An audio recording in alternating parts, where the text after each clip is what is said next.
بسم اللہ الرحمن الرحیم یا ایہا الذین آمنوا اتقوا اللہ ولتنظر نفس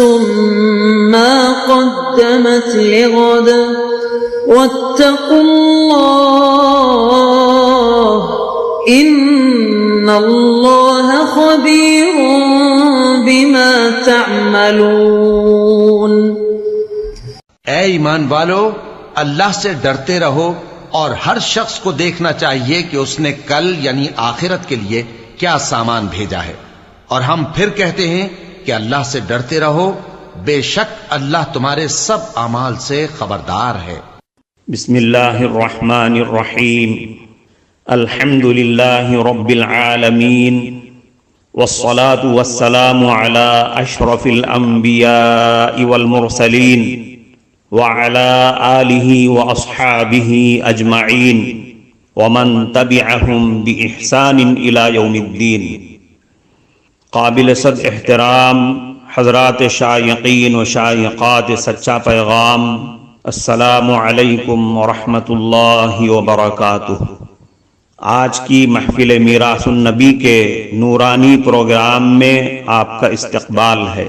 اہلا و سہلا مرحبا۔ ہم آپ تمام حضرات و مستورات کا خیر مقدم۔ محترم حضرات و خواتین، تعلیم کا آغاز ہو رہا ہے۔ سب سے پہلے آداب تعلیم کا لحاظ کرتے ہوئے تعلیم کی طرف متوجہ ہو جائیں۔ پورے دھیان سے سننا، عمل کی نیت سے سننا اور تبلیغ کی نیت سے سننا، یعنی سنی ہوئی باتیں دوسروں تک پہنچانے کے جذبے سے سننا۔ چند خاص آداب تعلیم ہیں، امید ہے کہ آپ حضرات ان آداب کا ضرور خیال رکھیں گے۔ جزاکم اللہ۔ بسم اللہ الرحمن الرحیم۔ مسلمان کی پریشانی دور کرنے کا ثواب۔ مخلوق خدا کے ساتھ اور انسانوں کے ساتھ اچھا سلوک کرنے کے اتنے فضائل ہیں۔ ایک حدیث میں یہ فرمایا گیا ہے کہ جو آدمی کسی مسلمان کی بے چینیوں میں سے کوئی بے چینی دور کر دے، ختم کر دے، تو اللہ تعالیٰ اس کی آخرت کی بے چینیوں میں سے ایک بے چینی دور کر دے گا، اور جو آدمی کسی مسلمان کی دنیا کی مصیبتوں میں سے کوئی مصیبت دور کر دے تو اللہ تعالیٰ اس کی آخرت کی مصیبتوں میں سے ایک مصیبت کو دور کر دے گا۔ جو آدمی کسی مسلمان کی کوئی تنگی دور کر دے اور اس کو سہولت اور آسانی دے دے تو اللہ پاک اس کی آخرت کی تنگیوں کے اندر سے کوئی تنگی دور کر دیں گے اور اس کے ساتھ سہولت اور نرمی کا معاملہ فرمائیں گے۔ بھائی، جب ہم ایک دوسرے کے ساتھ رہتے ہیں تو ہم عافیت کے ساتھ اور راحت کے ساتھ رہتے ہیں، صحت کے ساتھ رہتے ہیں، اور ہمیں کسی سے خدمت لینے کی ضرورت نہیں ہوتی۔ لیکن بعض مرتبہ ایسا بھی ہوتا ہے کہ ہم کسی پریشانی میں مبتلا ہو جاتے ہیں یا بیماری میں مبتلا ہو جاتے ہیں یا کسی حادثے اور سانحے سے دوچار ہو جاتے ہیں۔ اس وقت ہم ایک دوسرے کے تعاون کے محتاج ہوتے ہیں۔ ضرورت پڑتی ہے کہ ہم ایک دوسرے کے کام آئیں۔ ایسے موقع پر دو شرطوں کے ساتھ دوسروں کے کام آنا شروع کر دیں۔ ایک تو اللہ رب العزت کی رضا کے لیے تعاون کریں، دوسرے شریعت کے مطابق، سنت کے مطابق تعاون کریں۔ اگر ہم نے کسی کی پریشانی پر اس کی مالی مدد کر دی اور اس کی پریشانی دور ہو گئی، اس پر ہمیں کتنا اجر مل جائے گا۔ ایک حدیث میں آتا ہے کہ جس آدمی کو دنیا میں ساری نعمتیں ملی ہوں اور ہمیشہ دنیا میں وہ آرام اور راحت میں رہا ہو، کبھی اس نے کوئی غم نہیں دیکھا، کوئی صدمہ نہیں دیکھا، کوئی پریشانی نہیں دیکھی، ہمیشہ آرام اور سکون، چین اور راحت سے رہا، اگر اس کو ایک لمحے کے لیے جہنم میں داخل کر دیا جائے اور فوراً نکال دیا جائے تو وہ کہے گا کہ میں نے کبھی بھی کوئی راحت نہیں دیکھی۔ زندگی بھر کی ساری راحتیں بھول جائے گا، ساری عافیتوں کا نقشہ اس کے ذہن سے اوجھل ہو جائے گا۔ وہ سمجھے گا میں تو ہمیشہ مصیبتوں میں ہی رہا ہوں، ہمیشہ مصیبت ہی میں مصیبت میں میری زندگی گزری ہے، میں نے کبھی راحت کا دروازہ نہیں دیکھا۔ ذرا سا جہنم کا منہ دیکھنے سے اس کا یہ حال ہو جائے گا، اللہ بچائے۔ اور ایک آدمی جس نے دنیا میں کبھی راحت نہیں دیکھی، سکون نہیں دیکھا، آرام نہیں دیکھا، سکون اس کو نصیب نہ ہوا، جب سے اس نے دنیا میں آنکھ کھولی، غم کے اندر اس نے آنکھ کھولی، غموں کے اندر ہی دنیا سے چلا گیا، آرام اور راحت اس کے پاس سے بھی نہ گزرے، جب اس کو آخرت میں ذرا سی دیر کے لیے جنت میں داخل کر دیا جائے گا تو وہ ساری عمر کے رنجوں کو، غموں کو اور پریشانیوں کو بھول جائے گا، اور وہ یہ کہے گا مجھے تو زندگی بھر کوئی غم پیش ہی نہیں آیا، کوئی صدمہ لاحق ہی نہیں ہوا، میرے پاس سے کبھی کوئی آفت نہیں گزری، میں تو آج تک کبھی کسی حادثے سے دوچار ہوا ہی نہیں، حالانکہ وہ ساری زندگی مصیبتوں میں گزار کر آیا ہے۔ بہرحال آخرت کی نعمتیں بھی ایسی زبردست نعمتیں ہیں، وہاں کی راحتیں بھی ایسی زبردست راحتیں ہیں کہ دنیا کے سارے غموں کو بھلانے والی ہیں۔ دنیا میں اگر ہم کسی کے کام آ گئے اور اگر ہماری وجہ سے اس کی تکلیف دور ہو گئی تو اس کے طفیل اللہ تعالی ہماری آخرت کی پریشانی اپنے فضل و کرم سے دور کر دیں گے۔ اور یہ تو آخرت کے فائدے کا بیان ہے، اور دنیا کے فائدے اس کے علاوہ ہیں۔ چنانچہ ایک حدیث میں ہے جو کوئی اپنے مسلمان بھائی کے کام میں لگ جاتا ہے، اللہ تعالیٰ اس مومن بندے کا کام پورا کرنے میں لگ جاتے ہیں۔ یعنی ہم دوسرے کے کام کریں گے،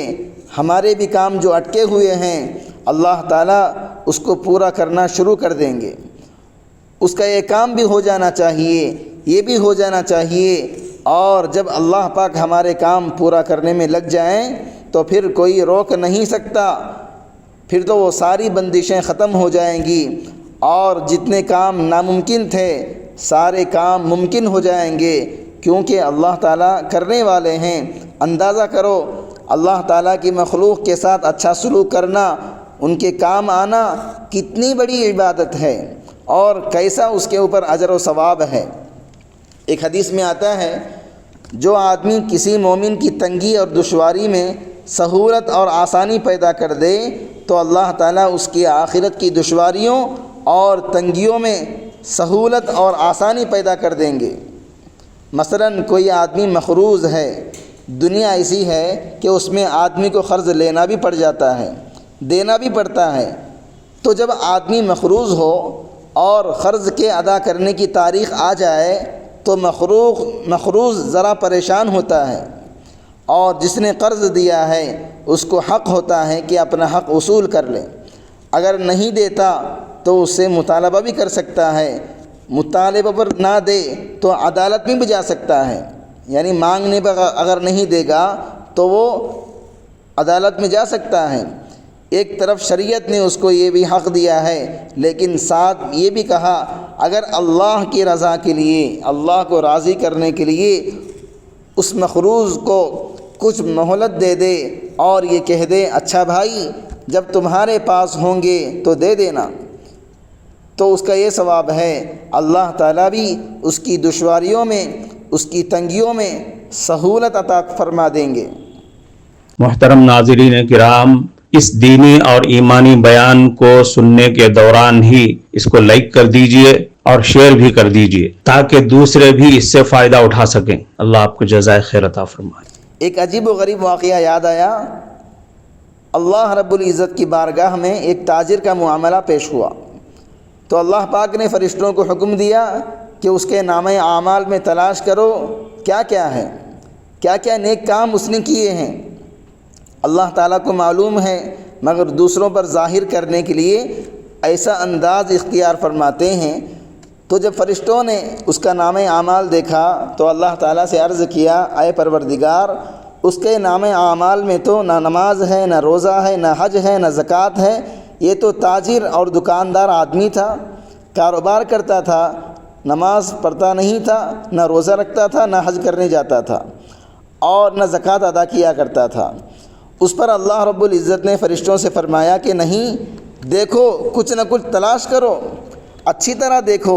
اور دیکھو، کوئی نیک کام اس نے کیا ہو تو بتاؤ۔ تو فرشتوں نے اچھی طریقے سے نام اعمال کی جانچ پڑتال کر کے عرض کیا،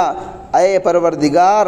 بس ایک چیز ہمیں اس کے نام اعمال میں نظر آ رہی ہے، وہ یہ ہے کہ اس نے اپنے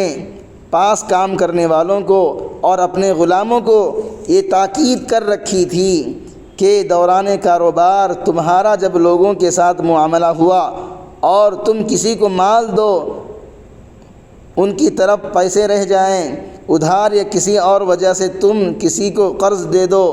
اور ان کی طرف تمہارا قرض نکلتا ہو، تو ایسی صورت میں جب تم ان سے لینے کے لیے پہنچو تو اس وقت سختی کا معاملہ نہیں کرنا، لینے میں تم معاملے میں نرمی کا برتاؤ کرنا، نرمی کا معاملہ کرنا۔ اگر آسانی سے دے دیں تو آسانی سے لے لینا، اگر وہ اس وقت دینے کی حالت میں نہ ہوں، مہلت کے طلبگار ہوں، تو تم مہلت دے دینا،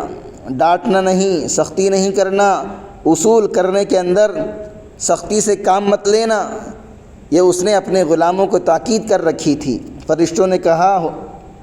یہ نیکی ہمیں نظر آ رہی ہے، اے اللہ، اس نے صرف اپنی پوری زندگی کے اندر یہی معاملہ کیا، تنگ دستوں کو اس نے مہلت دے دی، چونکہ اس نے اللہ رب العزت کی عادت کو استعمال کیا۔ اللہ پاک نے بھی اپنی عادت کو استعمال فرمایا اور درگزر سے کام لیا، اس کو معاف کر دیا۔